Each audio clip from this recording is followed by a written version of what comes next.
Raske kaotus teile. Kuidas enesetunne praegu? No, kõige parem ei ole, jah. Peale kaotust ei ole hea tunne.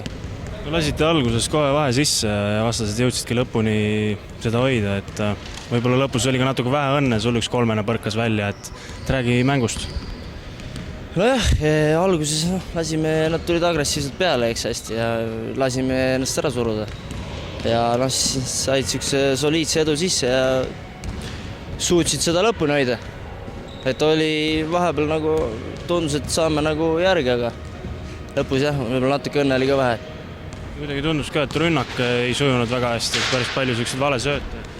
Ja ma ütlen, nad surusid hästi ära meid esimene poole. Või pigem esimene veerandagi.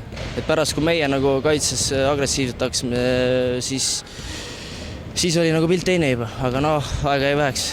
No kuidas nüüd kosuda ja järgmised jälle võidureele saada? Et kuidas või? No tuleb mäng üle vaadata ja järeldused teha ja järgmine mäng on laupäeval, nii et siis tuleb uuesti. Okei, aitäh!